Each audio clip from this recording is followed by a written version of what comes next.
We're live. What's going on, people? Welcome to the first edition and maybe the last of the Bubbly Award ceremony.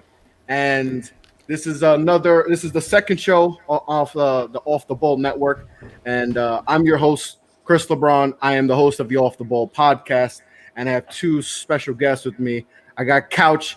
I got Stephen Gillespie. My guys, you've seen them on the show before. Guys, introduce yourselves to the crowd. Couch, you go. You go ahead, Coach. Right. Yeah. What's going on, everybody? It's your man, Couch Coach of the Couch Coach Live podcast. And, man, looking forward to a first annual Bubbly Awards. Yes. Yes, I feel in rare company and, in rare air. Yeah. Steven, what's going on, my man? Yes, sir. Hey, good morning, everybody. If it's morning where you're at, it's 10 o'clock here on the West Coast. Good afternoon to my East Coast brothers over there. Looking forward to this episode of the Bubblies. I did something similar on my podcast with my co-host Austin Carr, and it was a good conversation. I'm interested to see the format that you chose for your first bubble team. I didn't know if you guys went more of a traditional manner like I did, or if you just went with the top five. So I'm looking forward to seeing how y'all have y'all structured. Yeah. So with that, the first how I did my first team all bubble, and that's the first one we'll hit for this award show. I did it just who was the five best, period. Okay. Because if you set, it's like we talked about before, like it's hard to two guards. I mean, it was just too difficult. So I just said who was the five best dudes. I think it's just keep it simple. Who's the five best dudes? Because I mean the guards. I mean I could have put 4 or 5 guards that you could have had a starting 5 guards, man. Exactly. Yeah. Exactly. I could have done that. So for me that was I kept it simple and just said who was the 5 best dudes in this bubble. So I kept it that way for my first all team bubble. So let's get right into it. Let's good. For the first annual Bubbly Awards. We're gonna start with the first team all bubble. So this was tough, but I tried to, like I said, I just said who's the 5 guys that I just thought were just killing it in the bubble. And for me, I don't know if it's similar to your guys' first team, but I'll start first. To me, Damien Lillard.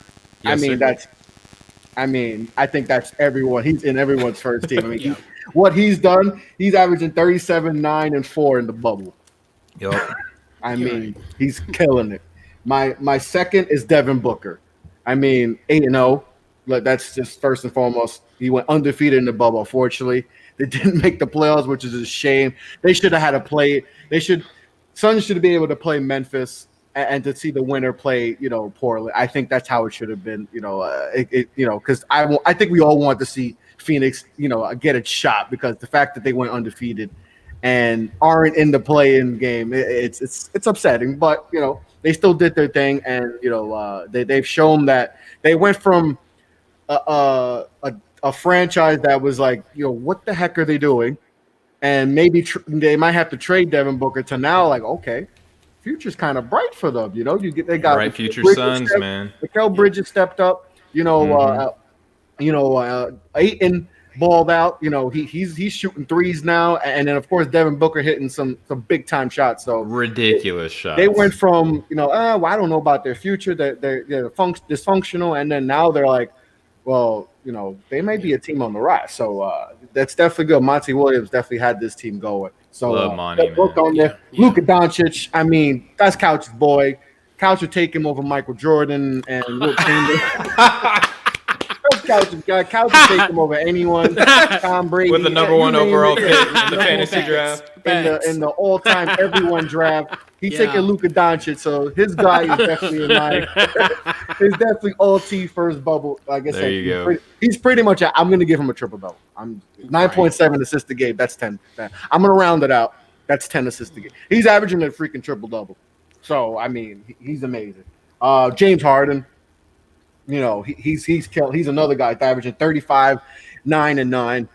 Almost a triple double too. He's absolutely killing it. And 3 steals a game too.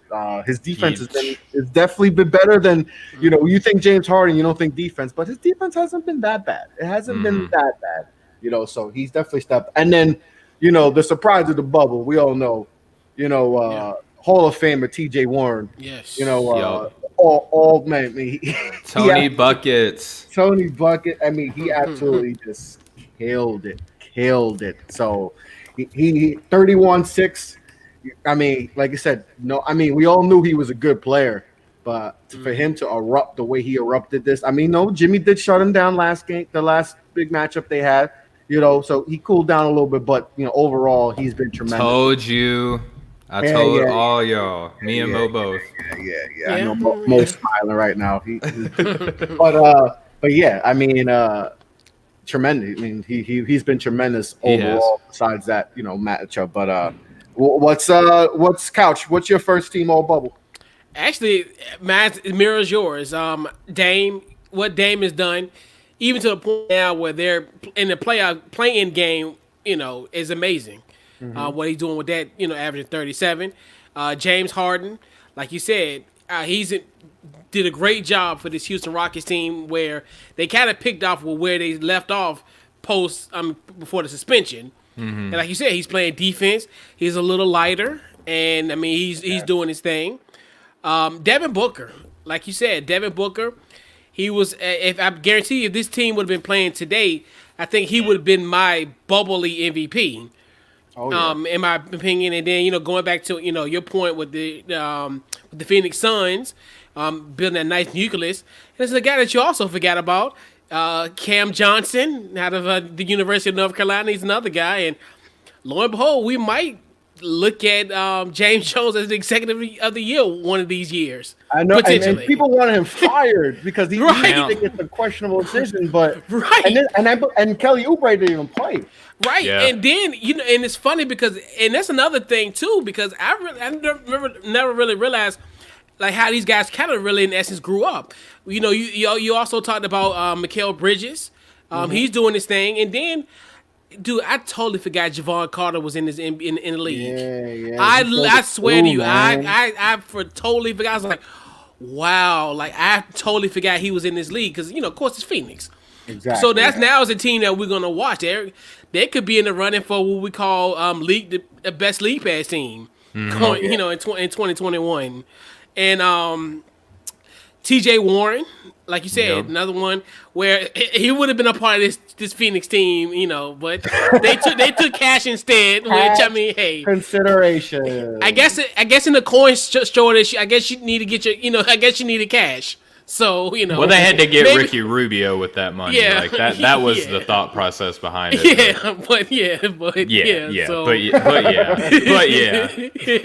Ricky Rubio has been solid though. Yes. Demi Moore, could have used another score like Demi Moore's kind of really got his career back together.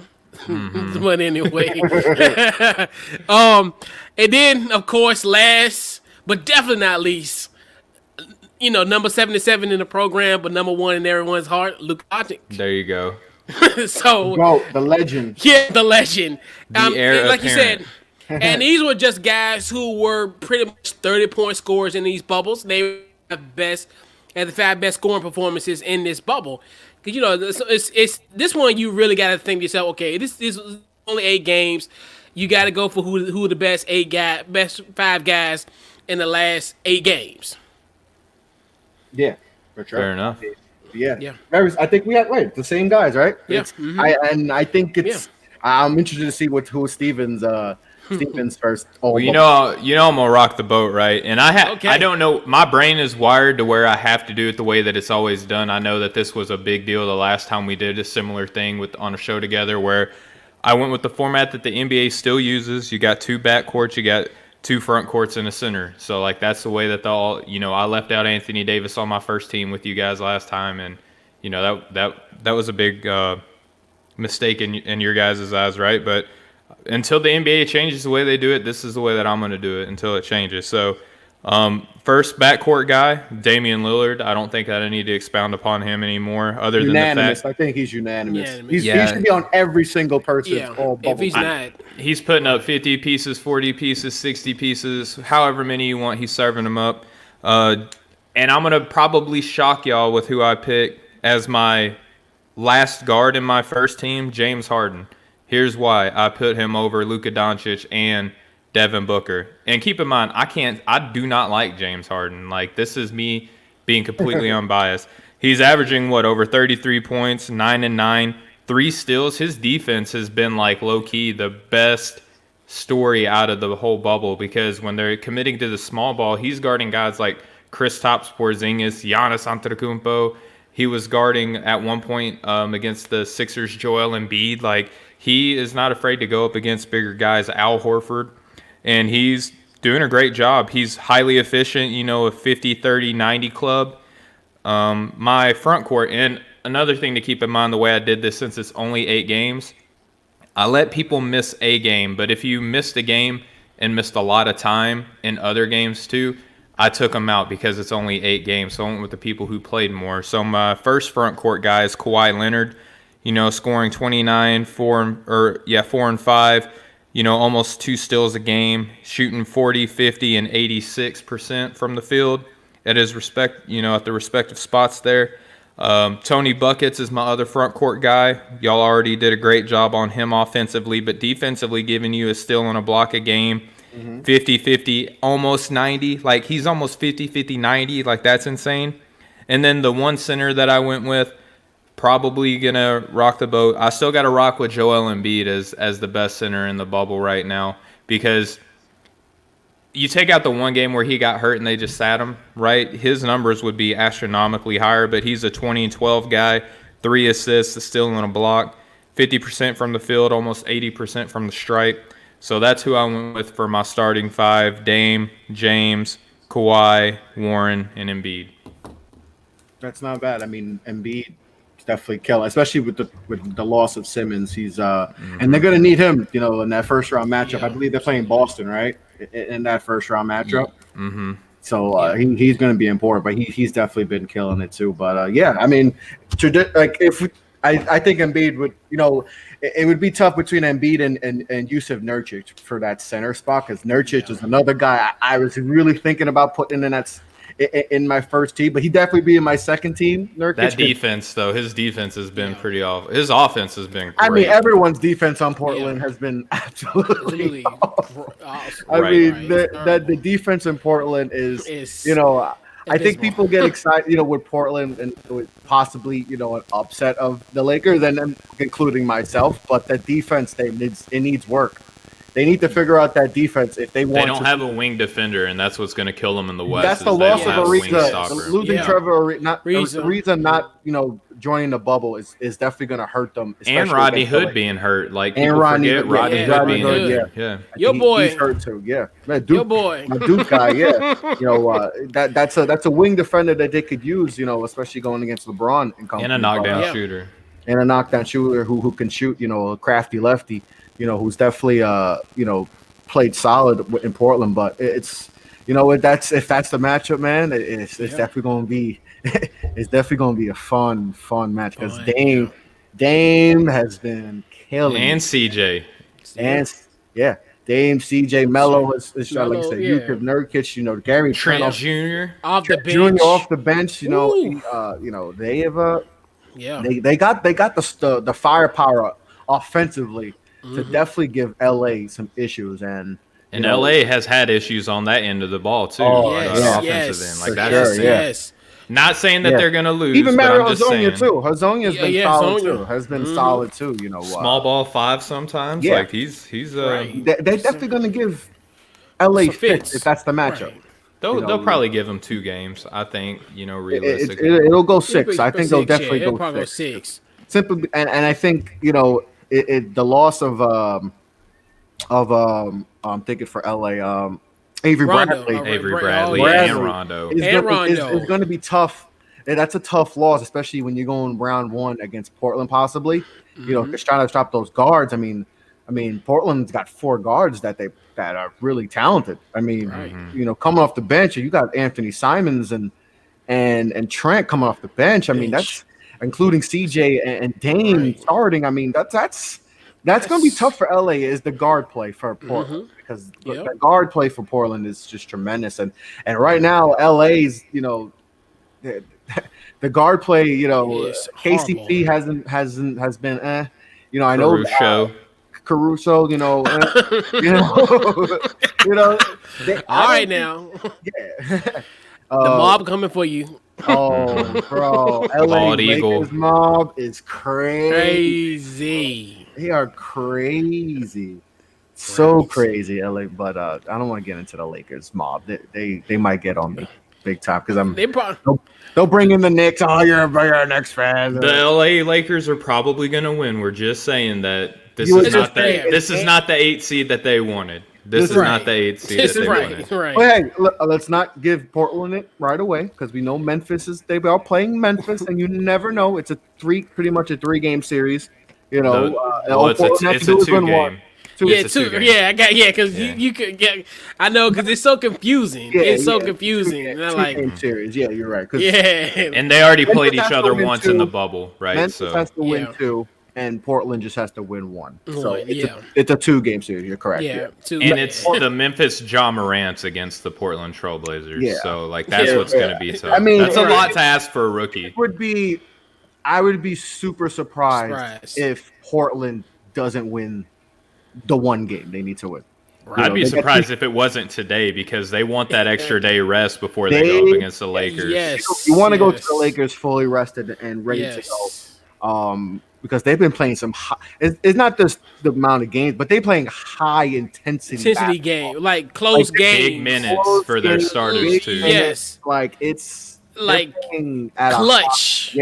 Clutch games, like almost. Playoff basketball already. Exactly. Right. So they definitely need the rest. So they need to take care of Memphis, and they should. They should, unless Ja, and Ja's been okay in the bubble. He's been okay. He's been, People forget he's a rookie. He's a rookie. That's true. So that's definitely, it's going to be interesting to see, how Memphis shows up because they have a chip on their shoulder too because people are counting them out and, so see how Jaren, not having Jaren Jackson is tough. Yeah, or Tyus Jones or Justice Winslow. They have a lot of guys. They only won 2 games in the bubble, so I mean, it's a lot to ask for them to get 2 straight. It's going to be a lot to ask for, but you just never know. They could be in this bubble. Yeah, did anyone expect Phoenix to go 8-0 in the bubble? No, I didn't think they belonged. Brooklyn Nets, nobody expected. No, sir. I think everyone expected them to win maybe one bubble game. I'm gonna be real with you. I was ready to put a poll up and saying, "Will the Brooklyn Nets win a game in a bubble?" And I would have looked like a fool if I would have did that. Me too. It's just they had some obviously. Karis LeVert. We all knew Karis LeVert was a good player. Yeah, right. He's taking his game to another level. He's carrying that team. Well, he's the only option. Like that's the thing in the NBA. Like if you're the only option, you're gonna get numbers in the NBA. Oh, yeah, he's playing at a super high. Like he's very efficient. Very efficient. Right. It's not just he's scoring a lot. He's efficient too. Like he's been an efficient player, hitting big shots, and they won some games that they probably wouldn't have won. Coming into it, we wouldn't expect them to win, but. They play with a lot. They play with a lot more heart than New Orleans did. That's for sure. Right, and you think about it. Just imagine losing. You already lost Kevin Durant, Kyrie Irving, Spencer Dinwiddie, exactly. Jordan. Yeah. They had Jamal Crawford for like 5 minutes. Jamal Crawford, and Wilson Chandler, right? Claxton. Exactly. Most of all teams have had that roster. The majority of their team, their talent gone, would fold. Exactly. And listen, obviously, I can't stand the Brooklyn Nets because I'm a Knicks fan. But one thing, no matter what, you like to see teams give it their all, no matter what. And they had every reason to just collapse and just be like, hey, we ain't got no chance, guys. We're just gonna pack it in, play these games, get swept in the first round, and just do that's it. But they came in and they just said, they play with house money because nobody thought they had a chance. And look at. They've improved, and all that does for Brooklyn is for KD and Kyrie going into next season. They're like, it's on. It's now because they were probably going in, just thinking like, man, who's going to be that other guy? Because listen, we know we're going to do our thing. We're going to get our 25 a game, but who's going to be that third guy who's going to help us when maybe we're not on? And Karis LeVert might be that guy. And listen, they got Spencer Dinwiddie possibly coming back next year.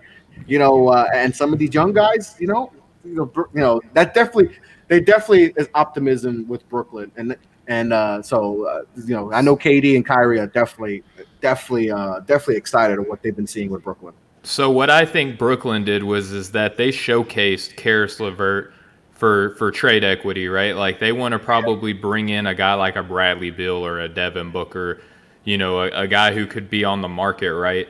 And what better way to show more value for someone than to just give him the runway and say, hey, look, man, ball out.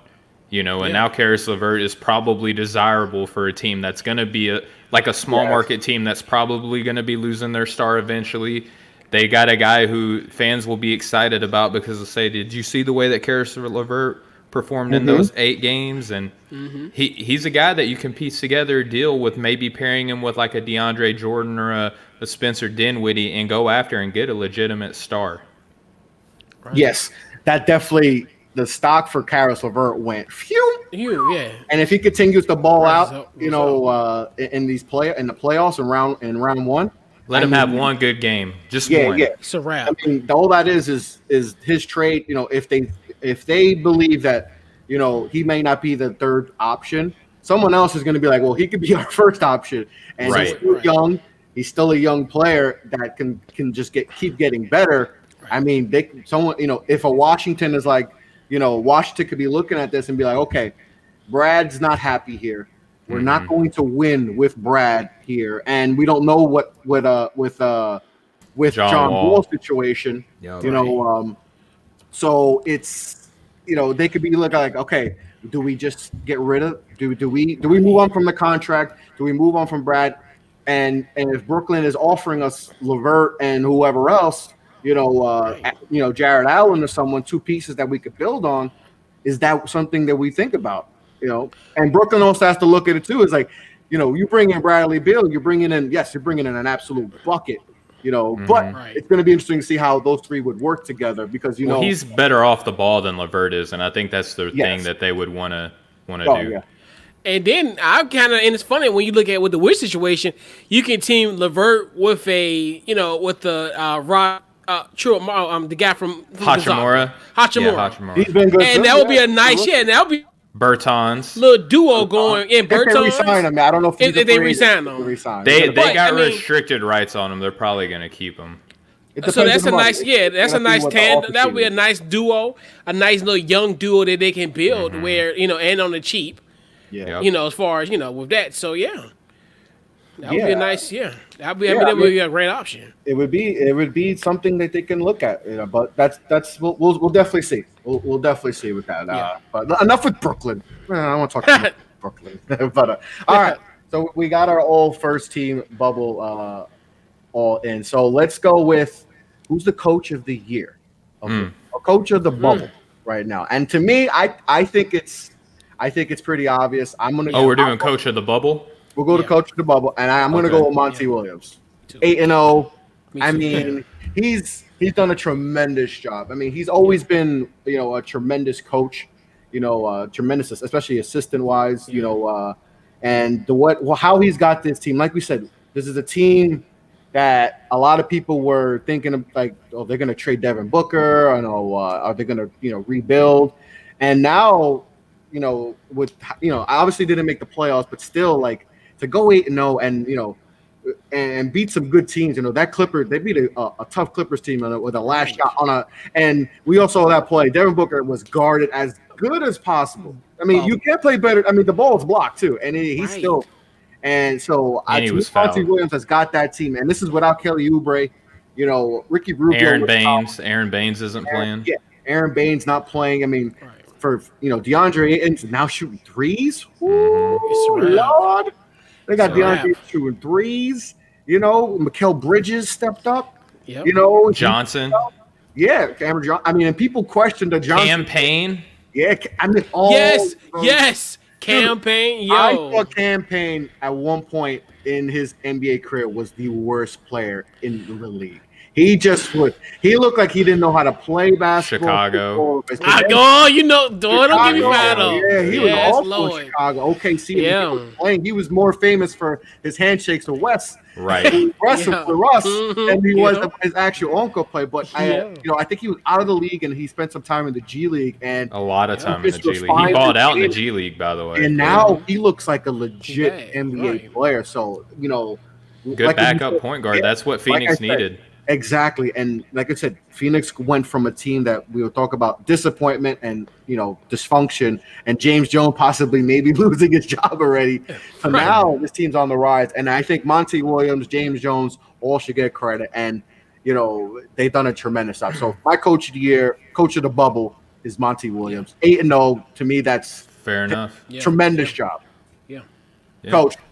Yeah, I agree with the same sentiments. Like to me, like I said, I didn't think Phoenix belonged. To me, I was like, well, why are we having 13 teams from the West?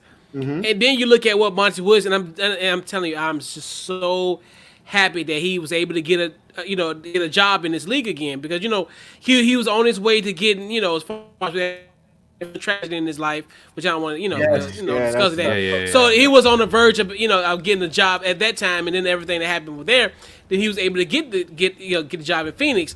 And now this team, we're looking at it, they're the 13th worst team in the West anymore in my eye.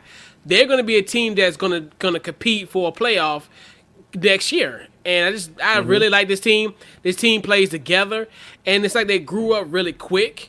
As far and this, how I always, and it was funny because I always looked at this. We consider this like the second season. So now I look at this as like this was their second season, and they kind of have emerged. And they played against NBA playoff caliber teams. So this isn't just a situation where they're playing below their competition. Mm-hmm. They went undefeated against teams that. So this isn't just we're playing Minnesota, or we're playing Golden State. Yeah, exactly. So, right. They be legit teams. But, So just imagine how they will be night in and night out coming next season. So that's another thing too, where I'm really liking this team. This is going to be a team I'm really going to start paying attention to. I will stay up late at night to watch this team play next year. Mm. Yeah, I mean, the Western Conference. 1 through 15. It's deep, and I thought about it today. I was like, this is a magic, because even Minnesota and Golden State are going to be better. Exactly. And I'm just like, who is going to be the worst? Like, who is going to be the worst team in the West? Exactly, bro. Sacramento. Potentially. They need a new coach too, man. Luke Walton. I'm sorry, he ain't it. Joe Dumars in the office, man. Yeah, Joe Dumars, right? Yeah. For breaking news, Vlade, who? Oh man, I don't know how. I mean, he did an awful job too. Vlade got, he stepped down, and Joe Dumars, who, he did great stuff in Detroit, and obviously, people still harp on him because he took Darko over Melo, and that and Wade. Right. There's a number of guys he took over, and that's they won a championship that year. So but a lot of people like Darko, man. It wasn't just him. A lot of people like Darko. Because that's what I was trying to tell people. Melo, man, Melo was. I still don't get that. I mean, that's definitely Bosh would have made more sense if they didn't get Milicic. Bosh would have made more sense. Because you got to remember, we were coming off of Dirk Nowitzki just being drafted 5 years ago, and now he was coming into his own. And you know how the league is such a copycat league? Cause absolutely. Watch, you're going to see a lot of GMs, and I don't know, maybe ours or Chris or whoever, we're gonna fall in love with somebody from Lavia or an international player that's not going to be like Luka. That's what's going to happen. Yeah, Jimmy out there. Right? Luka Doncic, there's like 8 Kwame Browns, Mario Hezonja, and right, and a whole bunch of other guys. Nicholas Tilishvili's. That's Papagiannis, man. Frederick Weiss, Marcel Lampe. I mean, those old Knicks guys. Damn, man. Bargnani. Bargnani was okay, and at least he had a couple 20. Point, seasons, but he still wasn't. Cool. That's cool. It's better than all the other guys who didn't even average like 10 points a game, or even average anything in the league. But it's tough doing international guys. But it's copycat league. But they didn't let Joe get a chance to retool and rebuild. Yeah, they didn't give him enough time. He should have definitely got another job.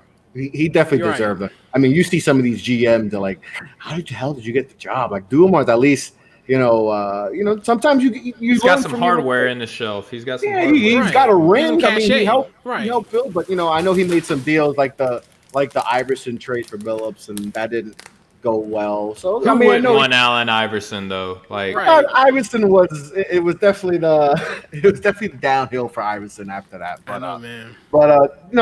Dumas is the GM there. So Sacramento, I would say, was probably in the worst shape out of all the West teams right now. People could say like San Antonio, but like we saw what San Antonio did. Right. You can never, as long as Pop and R.C. Buford are at the helm, you can't count them out. You just can't. Right. You can never count them out because they're just gonna figure out a way. They'll draft someone in the second round, and we'll be like, who the hell is this guy? And then they'll end up being, the next, Patty Mills, where they're just in the league for 10 years, Hall of Famer, making big shots. Next Manu Ginobili, Tony Parker. Right. They just figure it out. I mean, hell, DeRozan, looked like Toronto DeRozan in the bubble too. Yes. Well, they slid him down to the 4. They finally was like, okay, let's play modern basketball. Yeah. And the coach of the year, I think we all right, Monty Williams. Did you go? No, Steven. I'm sorry, I got sidetracked. Steven, it's all right. I'm not important. So I'll say that Monty Williams. Important. I appreciate it, but Monty Williams, especially with the way that he. Did y'all see what he told the team after their last game when they won? Yes. Like it doesn't get. Don't you want to run through a wall for that? I know everything he's been through in his life. Right. I would run through a wall for Monty, and that's why I think they have so much respect for him, and that's why they played so hard for him, and that's why he's the type of dude that if he says something to you and it's like that he means it. You know what I mean? It's out of love. It's love. Yes, it's all love, and those are the type of coaches that excel, and like I'm rooting for him. So bad. But I will say though, although I do agree with y'all's take, right? Let me just give some more people some flowers real quick. Nate McMillan with what he's done without his All-Star and stretches another guy who was on the hot seat too. He was on the hot seat. And now he got it. And now he's got an extension. Yes. And which is weird. I don't know why he was on the hot seat. I don't either. All the injuries he's dealt with, not having Oladipo. Like I thought that, and still his team was playing tremendous basketball. TJ Warren, killing it. Like right. And no, what's his face? No Sabonis. No Sabonis. How is he on the hot seat? Like he's got 2 All-Stars out, and then TJ Warren comes out and balls. No, I'm glad he got extension. Whatever rumors were out there, they're squelched now because he's got an extension. And then one more guy I want to put out there because I want to see this dude have a coaching job somewhere, maybe even Chicago. Their coach is Jacques Vaughn. What he did with those Brooklyn Nets, being the interim head coach with like hardly any starting NBA talent at all. Right. Mm-hmm. He deserves to have a job somewhere. Right. And exactly. I would just. Those are my 2 nominations for if we're going to fill out the card. Obviously, I agree that that Monty Williams deserves it, but Nate McMillan and Jacques Vaughn are definitely in that conversation. Yeah. I mean, Jacques Vaughn, people get on him for his Orlando stint, and it didn't exactly go well. But it's Orlando. And we Orlando. had right. Doc Rivers failed. Exactly. Like, everyone fails in Orlando. Frank Vogel. Right. It's not, everyone fails. And coaching is all about also, you could be a tremendous coach, but it's also about the situation you're in. And I listened to I forgot what I was listening to yesterday, and they were just talking about coaching, being a head coach, you have to be in the right spot in order to succeed. Like you could be freaking, the greatest coach, and if you don't have any players around you, or Bill Belichick.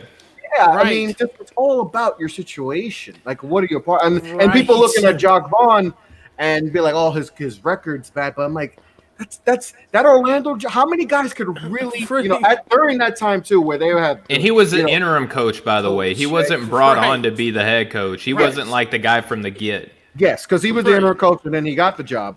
And like, yes, his you look at his winning percentage, it's like, but it's like you have to actually look into it. Like like I said, he wasn't the guy originally. He did a good job, and then like the team, it wasn't good. I mean, they just weren't a good team. But that's not on the. You can't just give it on the coach. Obviously, the coach is going to be the scapegoat. But like, the GM ain't going to fire himself. Exactly. You always have to look at the situation too. Like, and you look at Jacques Vaughn. and what he did with Brooklyn and with probably less talent than those Orlando teams he had. And look what he did. You know, they played hard but for some him. absolute dogs, man. Yes, they played Everybody hard. wanted to shine in that situation. Exactly. That's the key. Everybody wanted to shine and there. it's going to be interesting to not. Oh man, we're going back to Brooklyn, man. I know my guy Mondo in the comment section is going to love this, but it's going to be interesting to see with Brooklyn to see what they do with their head coaching job, because obviously they're still trying to It's find all a head up to coach. Kyrie and KD. It's all up to what they want. If is Kyrie and KD, do they believe Jacques Vaughn can take? It's all about can the coach take them to that next level, right? Because that was the thing with Atkinson. It's like, yes, Atkinson can build a team, right? And we've seen it. He took the Brooklyn team and he helped build the culture, and what led them to get KD and Kyrie, you know, and so Atlanta too. D'Angelo Williams, you know what he saw. He did with D'Angelo Russell. You saw what he did with Karis LeVert, Jared Allen, all these Joe guys. Harris. Dinwiddie, almost an all-star. Joe Harris, all these guys who under Atkinson took their game to another level. So they didn't believe Atkinson can take them to that championship level, which I would have liked to see him get that opportunity. But he is a developmental coach, so maybe that he's better sit for like a Chicago job couch. That's a job that I think Kenny the Bull. Kenny the Bull. I love it. In Chicago, I think that would be an absolutely. I love it. It would be a perfect for me. Yeah, it would be a great. University of Richmond guy. So of course I love Kenny Atkinson. What? It was funny, huh? I said Rich what? Rich what? I used to go to Rich man. So and I felt so bad when he got the job in Brooklyn. I was like, oh gosh, because remember they didn't have first round picks for years in that Kevin Garnett. So he was in a bad deal. Yes, and I was like, oh man, I just don't want Kenny to be thrust in a situation like that. But he overcame it, and like I hope we do get him. Yeah, no. And like you said, he went to Brooklyn where the roster was depleted. Not a lot of draft assets, and he made the best of it. And they made the trade for D'Angelo Russell, and like Spencer I said, Dinwiddie. D'Angelo Russell went from a guy who's he was known for being the snitch for Swaggy P. Right now, he's an all-star. An all-star player. Now he's still a tremendous player, and Kenny should get a lot of respect for that because he helped. There's a lot of good coaches without a job out there. A lot of great now. coaches, right? Exactly. There's so many good coaches. I mean, assistant coaches that just need that chance. It's all about getting that chance. Udoka, Becky Udoka, Hammonds. I mean, that was a guy for the Knicks that I low key like. I mean, that I really was looking forward to. Possibly getting the job. So there's so many coaches. But like I said, a lot of these assistant coaches, that are up for jobs. It's all about getting that right perfect job. Place, perfect time. Like we said with Jacques Vaughn, man, Orlando, and that could possibly ruin any chances you have of ever getting a job again. So because those coaches don't get a lot of second opportunities. Unless you're an established coach like Tibbs, who's on his third shot. Unless you have established where you have a track record, you get chances. But a lot of these assistant coaches, they may just get one shot, and if you choose the wrong job, and you end up having a winning percentage of in the 200s.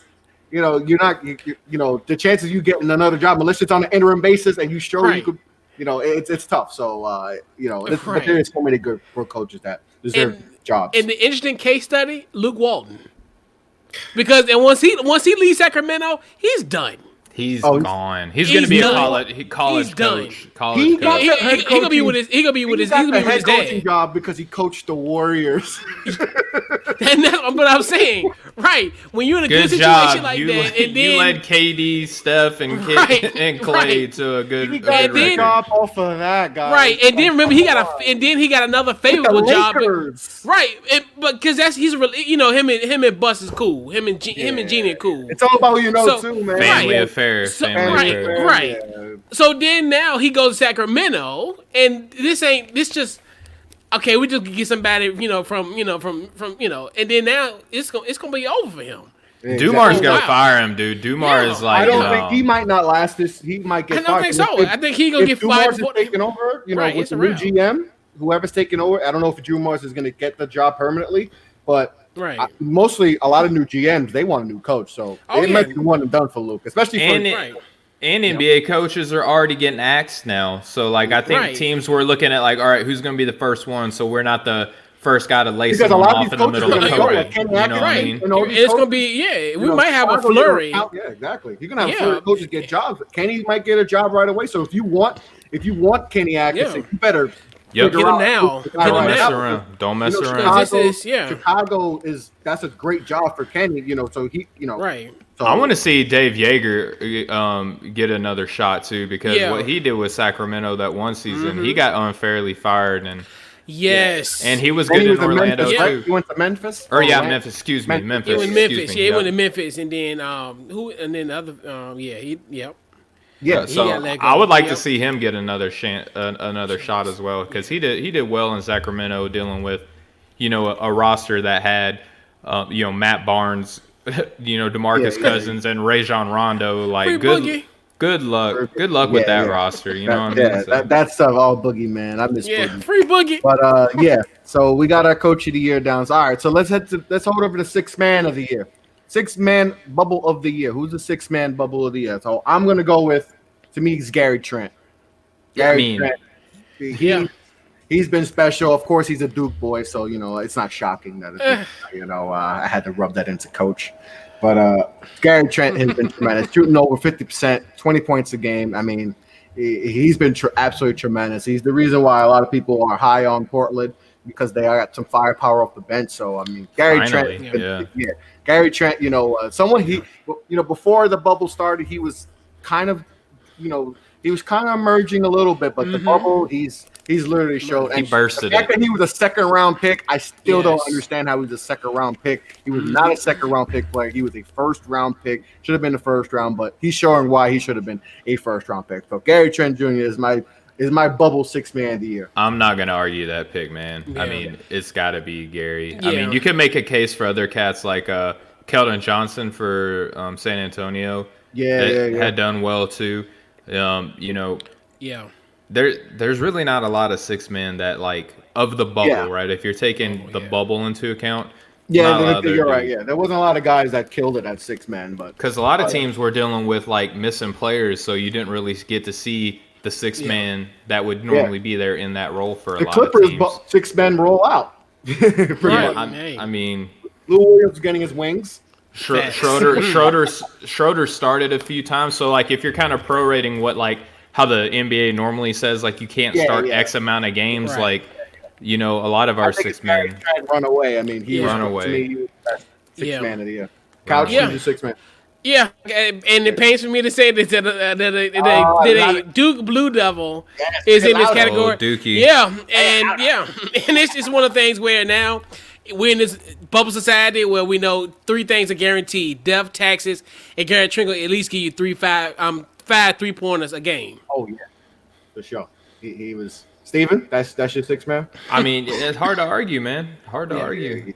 He was tremendous. He was absolutely tremendous, and he's going to be a big factor, for Portland if they have any chance of taking down the Lakers. He's going to need to be big in that playoff series versus if they get past Memphis. I'm gonna put because you never know. They got to play Memphis first today, but he's got to be in their closing five. You got to have Dame, CJ, Trent, Melo, and Nurkic closing out games. Like dangerous. That's got to be your, because Nurkic is a good passer too. Like he doesn't get like big assist numbers, but like the passes he makes a lot of passes that lead to an assist, and then people that cut around him, he's got a little bit of Jokic in his game where he can make that, those kind of. I mean, he was the backup for Jokic in Denver. Yeah, well, he started over him for a little bit. They had both of them at one point. They had both. And they traded for Mason Plumlee or Miles Plumlee. I forgot which Plumlee. Yeah, it's Mason. But Mason still. He's solid. He's no Nurkic. He's a Duke boy, so I got love for all my Duke boys. But damn. Nurkic with him. Yeah, I mean, you can, if you put both of those big boys out there, they're getting run off the floor. I mean offensively, they're lacking foot speed, to say the least. But that's a nice way to put it. Offensively, they definitely could have got more if they think about it now. Like, damn, we could have got a lot more for you. But at least they got a Plumlee out of it. They got a good rotational big man. I mean, yeah. And And Denver's another team that's going to be interesting to see. But we got the sixth man against here. Utah, Let's go with the most improved player in the bubble. This is literally there's a bunch of guys. You're right. No, there's one. There's one. First. Yeah. Michael Porter Jr. Okay, Michael Porter Jr. It can't get better than that. You can't beat the dude that like hardly played at all during the regular season, and now he's coming in, giving you what? Hang on, I got numbers here. He's giving you what? 29 rebounds. A couple assists. 29 rebounds. No, 20 points, 9 rebounds. Oh, okay. A couple assists. That's a whole lot of rebounds per game, man. I didn't know he was doing that.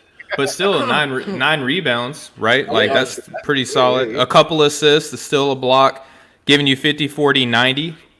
I mean, I love that stat. That's probably one of my favorite stats, 50, 40, 90. Yeah, he's been tremendous. Now, I Michael Porter has been, tremendous too, but I have him for a different award. Me too. But, I have him for that award. I don't know if we can double dip. I'm double dipping. I'm going with Caris LeVert. LeVert. I mean, he's just been absolutely tremendous. Like we said, this Brooklyn team, no expectations. We thought a lot of people thought they would be one of those teams that would just lose every game, go 0-8, and get swept in the first round. And he's literally just played absolutely tremendous. 25 points per game, 6+ rebounds a game, 5 points, 5 assists, 5+ assists a game.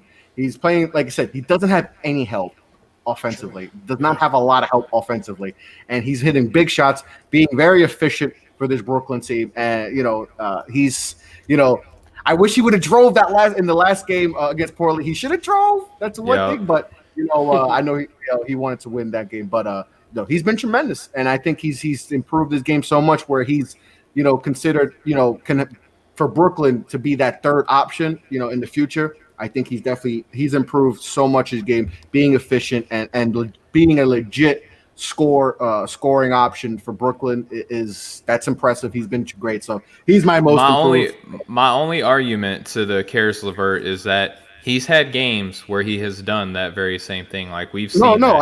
He had a 50-point game this year, I believe. Yeah. So like he's not. I mean, he doesn't get to do it as much as he would like to, right? With the other cats that are on that team and get more shine, right? But my argument for Michael Porter Jr. is that this was literally out of nowhere. Like, because because Michael Porter went from I think like 8 points a game prior to the bubble, and now he's averaging 22 and 8. That was tough for me. But like I said, I had him for another award, so I was like, all right. I feel you. That was my base off. But Michael Porter, you can't go on because he was was improved too. He's double battered for me, man. Like I double batter Michael Porter Jr. with these. Awards. That's fine. Okay. He's extra crispy in this show for me. Okay. Yeah, well, Michael Porter he's been great. Yeah, so and fitting for the Denver Nuggets, I would bite into a nugget and dip it again several times, and I agree with you, because at first I was like, well, I didn't want to double dip, but I like what Michael Porter Jr. is doing. He has became the X factor when you look at just what Denver's doing, because they needed a wing. They needed a wing. Yeah, they needed a wing to step up. Go-to scorer. And he's just one of those guys. Well, he redshirt last year. We're like, okay, well, we see some flashes this year. Maybe he'll kind of come into his own. And he's another one of those. Knicks so bad too, man. I wanted the Knicks to take it, but we couldn't because KP was hurt. But damn it, man. And that's another one where these guys, where it's like, are we gonna have first, second year guys who are gonna kind of emerge, and then this is gonna be their next season? Almost not more so of a coming out kind of part.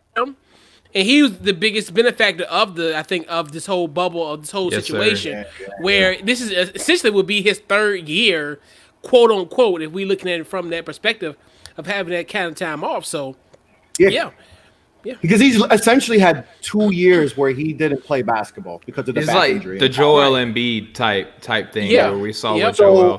So, like the fact that he's playing at this level and listen, you get a back injury in basketball. I mean, we know how that happened with how that fared with Tracy McGrady and the back injuries and how that took a toll on his career. Like, and his prime was pretty much over by he was like 29 years old, T-Mac. Right. I mean, Michael Porter, the fact that he's been able to rehab and what's good what was a good situation for him in Denver is that they didn't need to rush him. They didn't need to rush But him. he had Right. gone to the Knicks. Right. There would have been so much pressure for him to play because obviously the Knicks, the talent base is not there. Immediate impact. And We need impact. we need a marketable guy. Exactly. Yeah. And with Denver, they're like, take your time. Right. Rest up. You're not playing year one. Right. Don't even think about it. Yeah. And then year two, we'll play you a little bit. And listen, he's finally getting in the groove and he's finally producing. He looks healthy. He looks Yes. real If you look healthy. at his high school, I mean, I know Yes. it's high school, but man, he was special. Yes. He was special. A guy who could shoot 6'11". Number one talent. He was the talent. best. He was the top ranked prospect In his in freshman high school. Like class. Yeah. he was the top recruit. Like Yeah. and Missouri, I'm sure And Missouri, with a clean background too. That's important. Yes. With a clean Yes. and No, if he stays healthy, which is the number one thing with him, obviously, he's going to be a good one. Yeah, Denver's got to figure out now, like, what do they do, right, with bringing in Gary Harris and Gary Will Harris, Barton. man, yeah, and Will Will Barton. Will Barton. Yeah, Will Barton. I mean, it's going to be tough because Will Barton, similar positions, a one other wing, but to me, He doesn't have the think about size. Michael that's Porter the thing. is someone that can potentially, be your next franchise along with Jokic and Yeah. Jamal Yes. Murray. That's a nice big three to have. yes. I don't know if Will Barton is, a part of that big three. I mean, he's a good player. Don't get me wrong, but coming off the bench, Will Barton might, could flourish in that Yeah, man he'll role. have some type Right. of. I think he well, could flourish in that if role. he can be talked into it, right? If he can be Because that talked was to. kind of a deal That's that true. they had in Portland when he was playing over there, right? Because yeah. he was putting up big numbers there and he wanted a shot, and Denver was like he was a part of that But hey, that Nurkic deal. yeah, but hey, listen, if they think Michael Porter is the future, man, Michael Porter is going to get every Right. opportunity to flourish. will. and succeed Right. Because, like you said, he has the potential. Even with the injury, you were still like it was worth the risk. Where they Right. took him. Right. And even now, it's he has the potential with that size. I mean, you can't teach that size. With his shooting, his And that scoring shot, ability. man, Yes. He has potential, like I said, to he's be a great rebounder. Great, yeah, great first. Like you said, he's averaging what almost nine rebounds a game. Yeah, He has potential to be special. So I mean, Denver, like I said, they've definitely with his recovery process, they definitely handled it as great as possible, and they potentially have themselves a good one to pair with, like I said, with Jamal Murray and Nurkic. I mean, not Nurkic, Jokic. They definitely got some good guys there. So the future is definitely bright for Denver. But so that's our most improved. So let's go to the bubble rookie of the year. Who's our bubble rookie of the year? Couch, you go first. In unison, Michael Yeah. Porter Jr. And it's Agreed. funny, and I'm glad we kind of harken back on the point because when I was on your part, when I was on the part where you, and we talked about how essentially you would want to build yourself around an athletic wing. He checks every box Yep. that you so eloquently put last week when we talked about as far as how would you start a franchise in this modern day league, and he checks all the boxes. Yeah, wholeheartedly agree, and I appreciate the props there, Coach. But yeah, he's got the size, he's got the touch, he's got the finishing. When he can figure out how to become like the guy on the perimeter, you'll see those tiny assist numbers go up. Like I have no doubt about it with his feel for the game.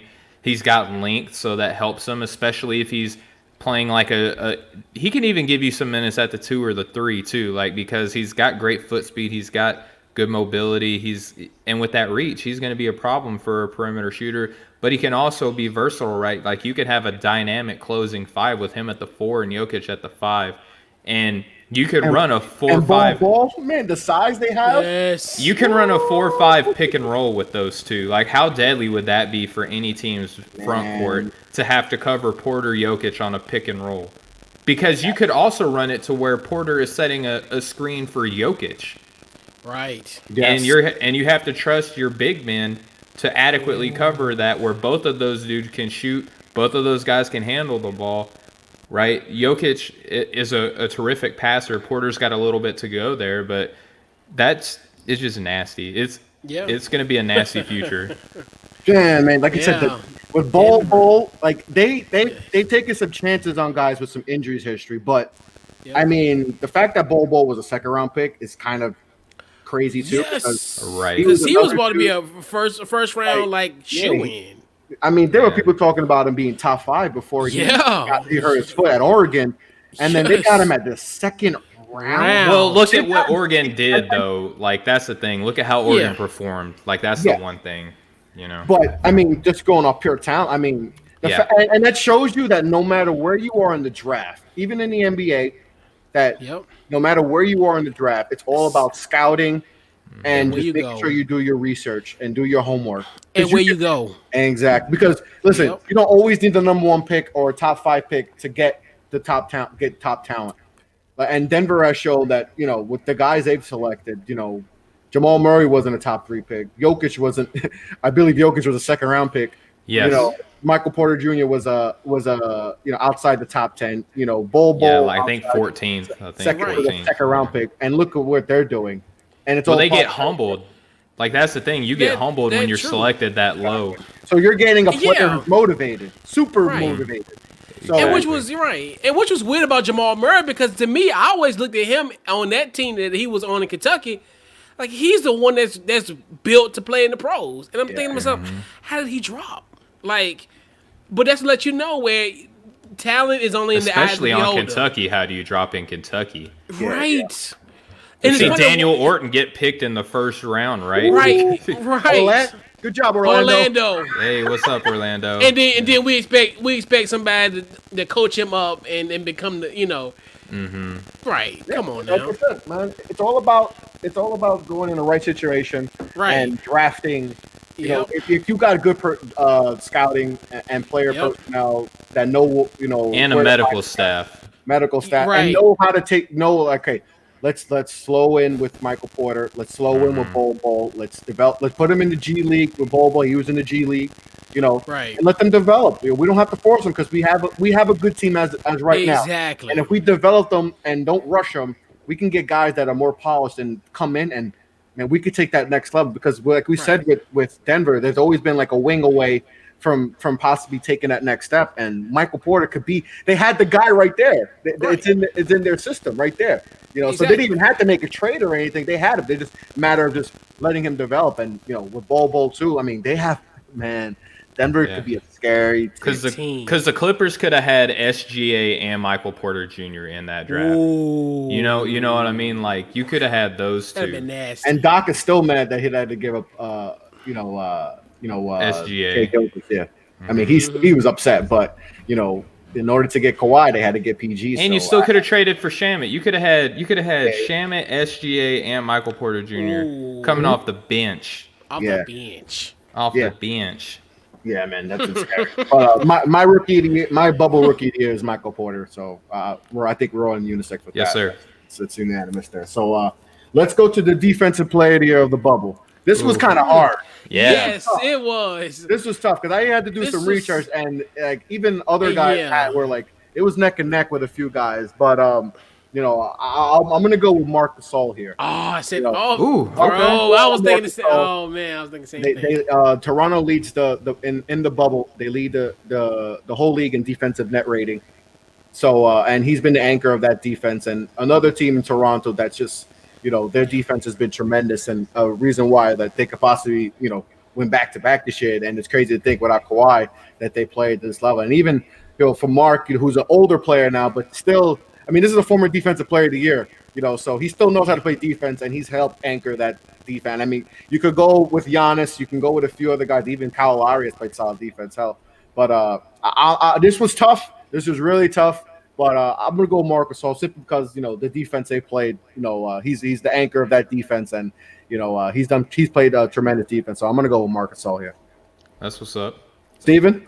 Yeah, I'm gonna go Jimmy Buckets just solely because he held T.J. Warren under that 19.5. Yeah, that was tremendous. Yeah. Yeah, he held T.J. Warren to the guy who you could arguably make a case for, you know, bubble MVP. He made I think he made all of our first teams, right? And he held him to 12 points total. All 12 of those came in the first half. So he shut him out for an entire half of a game. And then you just look at the way that, you know, when he was in, like, granted, he missed some games, And there's speculation as to why he missed those games. Was he really injured? Was he upset that Adam Silver wouldn't let him play without on the back of his jersey? But man, when he was in, man, like you could even make the case that Miami could have been the defensive team, with him in if he would have played all of those games, right? I think Bam too. Bam, you could possibly say Bam. Jay Crowder and Andre Iguodala. They got some dogs. They definitely got some dogs there. Yeah, but I think it goes to Jimmy Buckets for me. Yeah. Couch. I agree with you. I had Marcus on. I think, like you said, because I looked at you brought up the defensive rating, and I think it was a 101.8 or something. Yeah, it was around there. And then the other teams, they were leading by almost a mile. I think the second one was like by 4 or 5. 4 or 5 points. There wasn't a lot of defense in the bubble. Right, obviously. That's so hard because right. I had to go for the anchor of the most defensive team that I know of. So like you said, it's kind of defense is lacking. Defense. There was no shutdown. Even to your point, Stephen, the whole Jimmy Buckets shutdown of T.J. Warren was huge. Yeah. And you could have made the case too that that Marcus Smart could have been in this conversation as well because there wasn't a lot of defense overall for the team, but if you watched him play, especially against Milwaukee, he was great against Giannis exactly. So right. I mean, it's not like we have a huge sample size, and the sample size we did have was heavily leaning towards offense. So offense at a premium. Yes, and let it be like this in the playoff, please.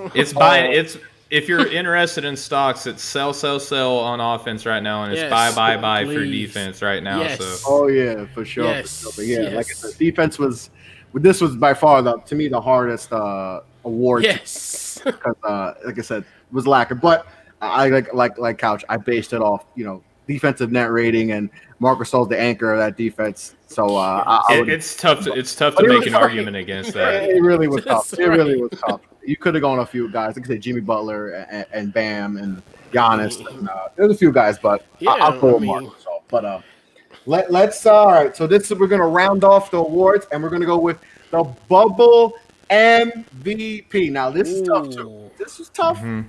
This was tough. I'll start it off, and at one point I had TJ as my Bubble MVP, but Jimmy Buckets gave kind of ended that TJ Warren train. But then I was on the Devin Booker. They were undefeated. So I was like, okay, undefeated, you should get that. But to me, it's Dame Dollar. It's Dame Dollar, man. I'm lost for words how great. He's been an absolute killer in this. Averaging 37, 9, and 5 in the bubble. He's hitting shots from the logo. Over a steal a game.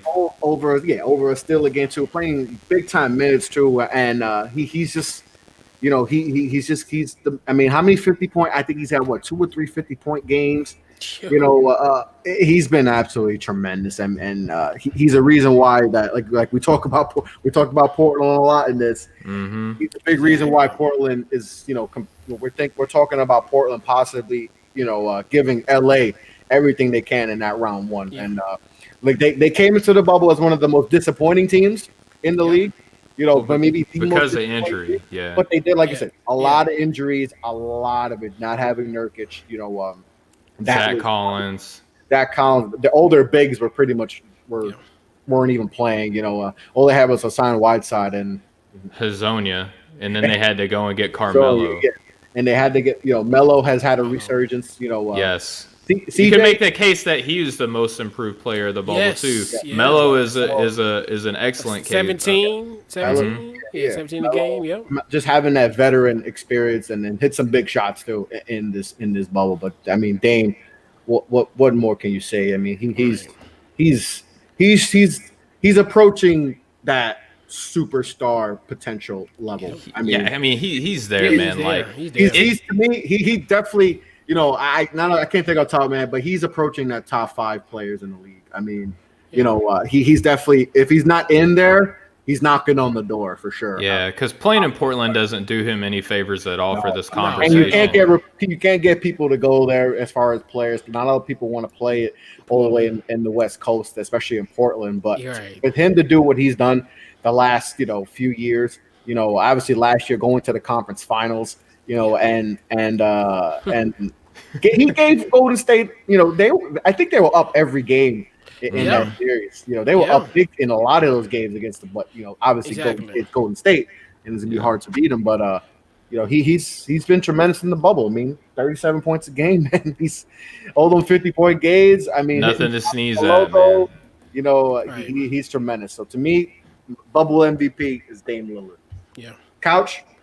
Yeah, I agree. And I think, like you said, going to stats, but he played at a high level. Like, he is by far the quintessential reason why this team is playing this afternoon in a playoff game. A play-in game, pardon me. So we looked at this Portland team. Okay, they were like three and a half, 4 games out. Yep. They had to fight and claw every single game for them to get to this point where with Phoenix breathing down their necks, right? San Antonio, right, where all those teams were playing great basketball down the stretch, except the ones that were in their way, with the exception of New Orleans. Yeah, but Sacramento, yeah, yeah, but yeah. So I look at it from that standpoint, where I mean, he willed those wins. Where it's like when we look at the most valuable player of the bubble, we have to. You can't. There's nobody else that you can say that literally was the most valuable player on their team for the success that they've had in this bubble. With the exception of maybe Devin Booker. But if Devin Booker would have been in this game, in this playing game today, then yes, then we would have had a maybe a 50-50 split in the argument. Due to no fault of his own, they didn't make the playoffs. But if he would have made the playoffs, he would have been in this conversation.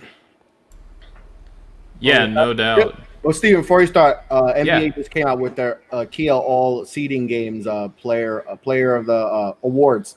So the first team was Devin Booker, Luka, Dame, Harden, TJ Ward.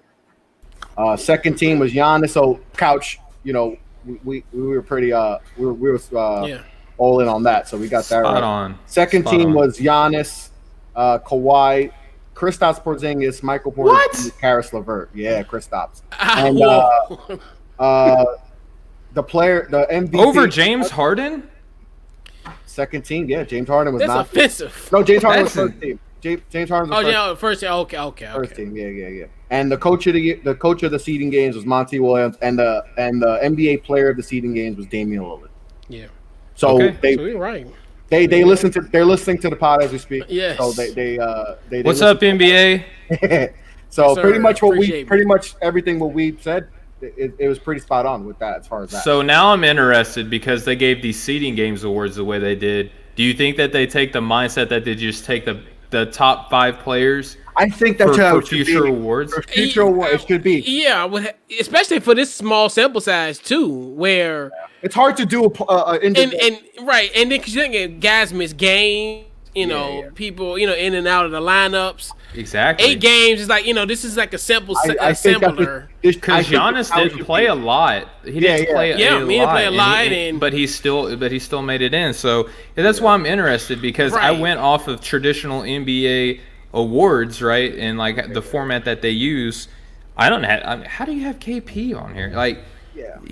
I don't know. But just to kind of echo. Like I said, I think it should just be who's the 5 best players all NBA. I think that's how it should always be. But that's just how I think. I don't have any issue with that at all. It's just crazy to me that the NBA came out and did it the way that they did it. So maybe hopefully that's momentum towards I think changes. that's going to lead to something. That's just my opinion. I think I wonder how many people are going to bring that up though, because that's a very interesting take. But yeah, just to echo what the NBA just said, Dame Lillard is the guy. If I had a bubble MVP card, it would go Dame, James Harden, Luka Doncic, and Devin Booker would be my top 4 dudes. you just got to put some respect on his MFing name. Like he said it, in, during one of his games. You have to put respect on his name. Like he's so good, man. He's just so good. You got to put the respect on the man's name, and I'll leave it at that. Yeah. I mean, for him to come out of Weber State and be like a 2-star recruit, and to play at a low level, mid-conference, low mid-major, and to do it, I had interviewed a guy who played against Dame, Jeremiah Dominguez. He played at, I believe, Portland State, and he played in the same conference as Dame. And I asked him like, "Yo, did you at any point think like, yo, he's gonna be a killer in the league?" He was like, "Yeah." Like, you could see that he just had that motivation, and he just had that, like, he was going to be great because he was just he keeps that chip on his shoulder at all times. He always, he was a 2-star recruit. He didn't get a lot of big time offers. He had that motivation to always want to be great, and he showed. I mean, his first year in the league, he was a killer, and Kobe was like, "Oh, he's going to be nice." When Kobe he's just kept that mentality. And if there's the NBA keeps giving him reasons to be hungry exactly. too. Right. The NBA just stays giving him reasons. All-star teams, all NBA teams, and the disrespect first teams, first teams he's going to been a part of. Yeah, it's and you know what's going to end up happening, right?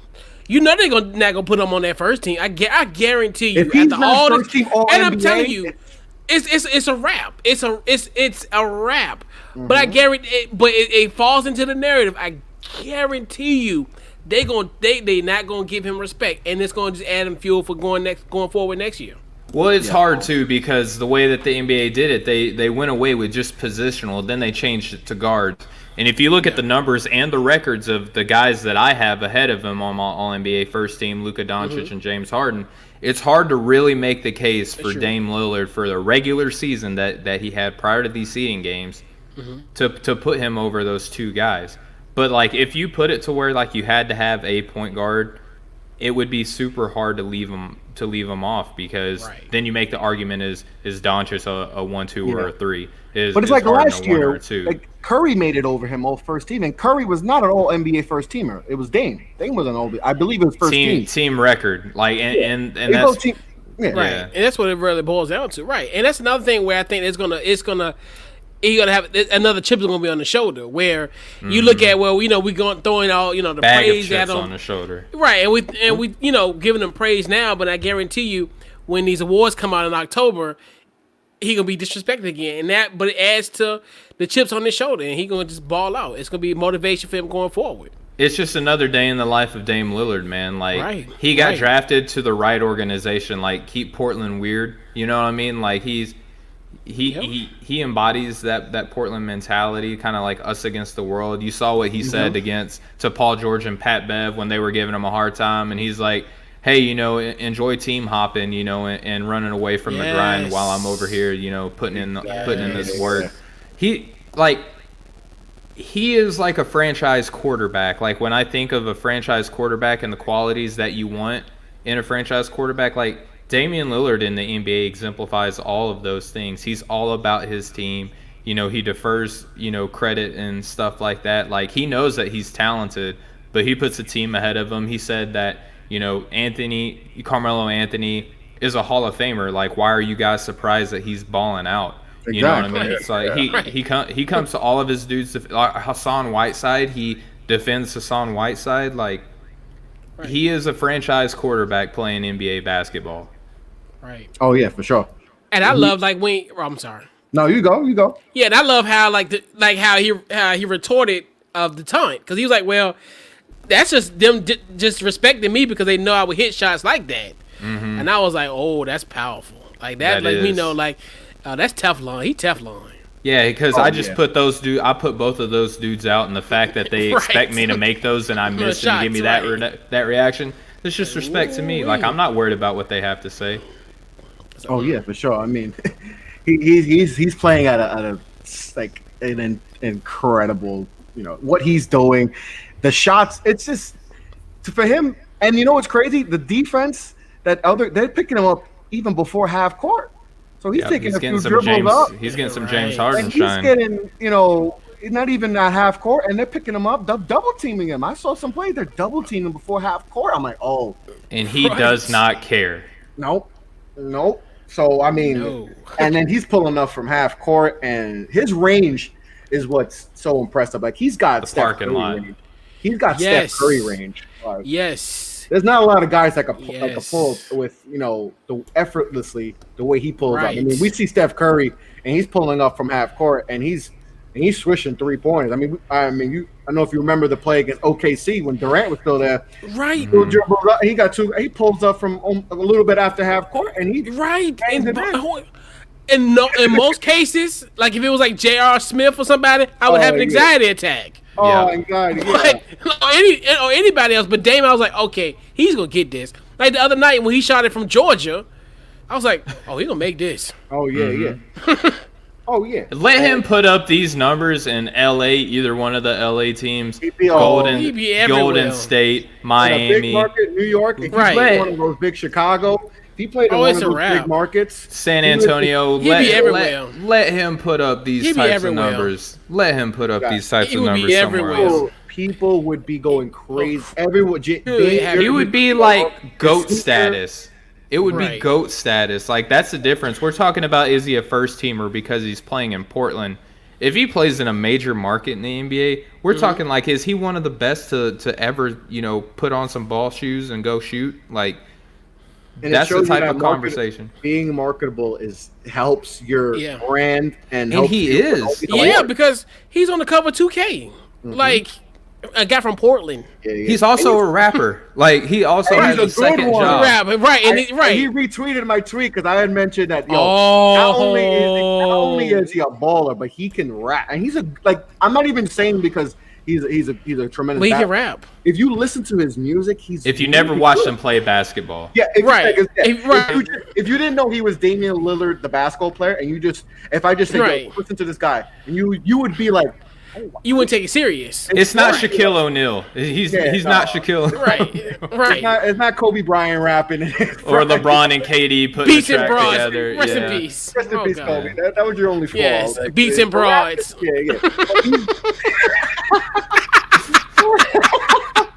There's a lot of NBA dudes just can't rap. And Shump Give dudes some money and they'll put an album. Shump is a good rapper. Yeah, Shump does some good stuff. But to me, Dame, he's like legit. Like I would take it serious if he wasn't an NBA player and he was a rapper. I would be like, okay, he's nice. But Dame, and because he's an NBA player, like he can't go out and say everything that all these other rappers are saying. So you put that restriction on him. Exactly. And he's already this good. Oh yeah, he does everything, but so it's like I said, he's man. It was tough though because Devin Booker. I mean, to go 8-0, and nobody expected the Suns to be 8-0 going into. They're definitely a surprising team. But, still not MVP. I mean, he's on the card. What Dame has done, definitely trumps whatever everybody else has done. And Booker has been tremendous. He's definitely my runner-up. Doncic has got the triple-double right, but on pretty low percentages. Like James Harden. Dallas hasn't looked as impressive as the Suns and Portland have been impressive. To me, I put Harden over Booker and Doncic because, one, Houston has been balling out with the small ball, right? He's only a couple points. He's actually scoring more points than both of those dudes, and he's only a couple boards and assists away from a triple-double. He's giving you 3 steals. He's super efficient. That 50, 30, 90. And he doesn't have Russ right now. And he doesn't have Russ. And he's got the team success. So, I don't know why. I don't know how I haven't been hearing James Harden over these other two dudes. And I'm not even a Harden dude. I don't even like Harden. Yeah. I think for me it's Devin Booker going 8-0, which is really to me. And he's also been just tremendous too, hitting big shots too. So that's why I would put, if I had to rank, I would put Dame first. I would put Booker second. I would put Harden third, and Luka fourth. That would be my top 4 for MVP. Mine would go Dame, James, Doncic, and then Booker. Yeah. So I mean this it's Dame has definitely been killing. So before I let you guys go, obviously, big game coming up in about a couple minutes right now. Couple actually. minutes, So, Yeah, We'll log off before that game. So, but who you got? Obviously, Memphis needs to win to be the 8th seed and advance to play the Lakers. I don't see it happening. I think like we definitely big talked Portland, with everything. So it would be weird for us to be like, oh no, Memphis is gonna win. Right. No. But Portland's defense gives Memphis a chance. Yeah. That's the only thing. But I just think without Jaren Jackson, they're Jr. done. and Without Winslow, without a backup point guard, they don't have Ty Jones. Yeah. They don't have. They just to have a rookie in Morant just take over unless he has a game where he goes bonkers. That'll be a fun matchup though. Ja versus Portland. Dame. Portland's offense sputters and they're not on, which it can happen. Listen, it can happen. Yeah, but and Brandon Clark is a nice dude. Brandon Clark is good. And they got the other dude. What's his name? Valanciunas is putting up. He's another underrated big. And great rebounder and corner shooter. And he's decent. I don't want to say his name. It's like to me, it's a curse word. Grayson Allen. Grayson. Say it loud, Colin. I just said a curse word. It's Drayson, right? Because of how he nut checks people. I think we're gonna get a trip. We're due for a trip. He's gonna trip someone in this. Drayson Allen Green. Yeah, but Grayson. But he's been solid. I mean, he's off the bench. Solid, yeah. Yeah, and they got Dylan Brooks too. Dylan Brooks. Yeah, Dylan Brooks. D'Anthony Melton is a good guy too. They got some pieces, but not having Jaren Jackson there for me does it for me. Which, that's gonna be tough. Not having that true second option like that. That's because he can shoot the. The leather off the ball. And Memphis can't hold a lead to save their lives. Yeah. Because even in that first matchup, man, they had them dead to rights. But they was up by 13 in the fourth quarter. Mm-hmm. And then it's just they just they just tanked. Oh yeah. There's that mental block there too, because you got a rookie head coach, you got a rookie star player, you got another rookie, development guy. So. Yep. And the rest of the dudes are all young. Right. Valanciunas is your veteran on this squad right now. Well, that and Anthony Tolliver, right? You got Bro. You got Tolliver on the squad. I seen him start the other day. I was like, well, yeah, Jaren's out. I was like, Anthony Tolliver. He's the the fact but Memphis is, to me, they just don't have enough guys. They don't have. I would be surprised if they see a game 2 after today. I would be genuinely shocked if Memphis wins the first game, because Portland needs to win this game to get some rest before the tall task of playing the Lakers. Right, They're gonna need all the rest they need, especially. And Terry Stotts knows that. Stotts knows just to get it done. Yep, just get it done today. But Memphis definitely, their future is definitely bright. No doubt. They got pieces. They're like you said, like we talked about the West before. That the West is. Ooh, man, it's 15 good teams. Hey, they may be the team to take us. I'm not trying to get us off on another tangent, but they may be a team that takes a step back next year with the improvement of guys like the Warriors, and with the Warriors. We forgot about the Warriors, as if they didn't just go to 5 straight finals. Right. So Memphis may be. So there's going to be a team, one of these teams that right now are going to take a back seat because, like I said, the Warriors are coming back. Steph healthy. Clay healthy, Draymond's going to Phoenix getting better. In assets. Who knows? They could possibly get the number 1 pick and either flip it or take one of these a big that they need. They could be adding something super nice. A James Wiseman could be on this team, dude. That's who I think they get. That's who I think they get. James Wiseman or the dude from USC. I don't like him over Wiseman. But they can add a big like that. One of those big, right? That's what a big like that. Oh boy, right. Like I said, the West is loaded. Yeah, the West is loaded, man. With so much. You're right. That's why it's a dog fight. That's why if you get out of the West, man, you good. You're good. And the East got a lot of ways to go because the bottom of the East is bad. They're top heavy. The top four could give anybody a run, no matter the conference. The top 4, but then after that, when you get through 7 down, it's Yeah, because Philly and Indy are okay, but then when you start getting into Brooklyn and Orlando and Washington, now, Brooklyn next year is going to be a top echelon team. But right now, they'll be in the top 4. Will be in that higher. We don't know what their roster is going to look like next year, though. Like that's the thing. Base it off. They got Kyrie and KD. I mean, they got a KD coming off of injury, right? Like we don't even know what KD's going to look like. KD's going to be KD. I think he's going to be all right. I think he's going to steal. I think he's going to do work. I'm not saying that he's not, but like you have to make up for whatever. He's motivated. We've seen dudes be motivated and fall on their face. I mean, it helps, right? It helps to be motivated, but it's a tough injury to come back. Yeah. So what's gonna happen to you, Steven? Somebody gonna go on your Twitter with an egg face. It's probably gonna be Kevin Durant coming at you strong. Hey, then he's just showing. Then that just shows the respect that he has for my game because he's used to me putting him out. You know what I mean? He's used to me putting them out. And so, like, when I fall on my face, like, they're going to come out and, I'm putting in the grind right now, enjoying team hopping, trying to get a ring. That's all I'm going to say. And I love KD. I love KD. Somebody about to get a green egg faced. Oh, yeah. That's cool. Hey, let KD make me famous. Let KD make me famous. I love KD. KD. My friends will tell you that I love KD, but if he insults me on Twitter, 1, make me famous. Then we're 2, gonna retweet that. Yeah, go ahead. He got an army. We got an army for that. It's in the cloud. It's there. So KD, if you're listening, man. It's in the ether, KD. All of us. All of us can get that criticism. Shoot your shot. Facts.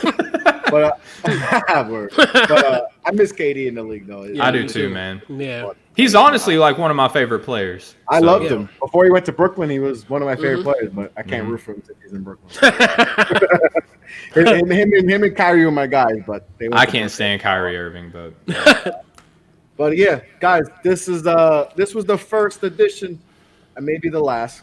We'll see if the bubble. We may have another one next year. So we might have the second annual next year, but the first annual Bubblies Awards has concluded, and this was fun, guys. I really appreciate you guys coming on and doing this. And first team, we did the first team. We did all our MVP, Defensive Player of the Year, Rookie of the Year, Most Improved, and this was a lot of fun, guys. So before we sign off, guys, just tell any projects you guys going on. So, Couch, what you got going on?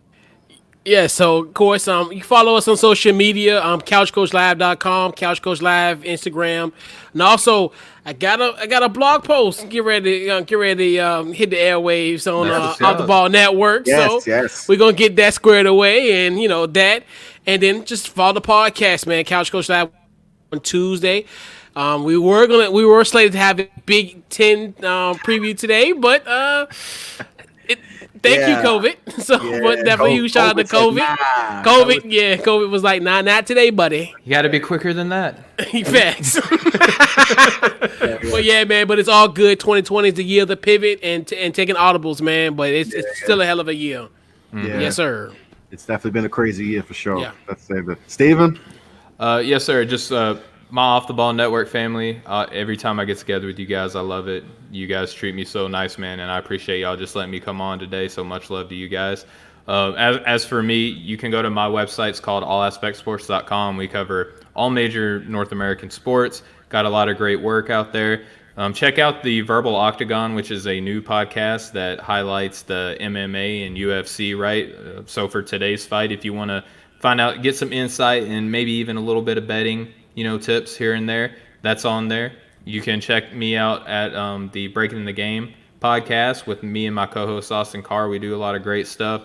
We're bringing on some new people as well. So just go out and check out the website. We got a lot of cool stuff.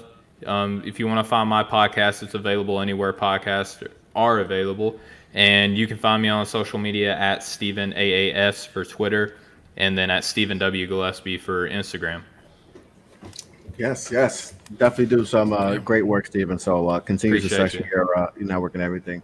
But I'm Chris LeBron, Off the Ball Podcast. You could find me on Off the Ball Pod on Twitter, Facebook, Instagram.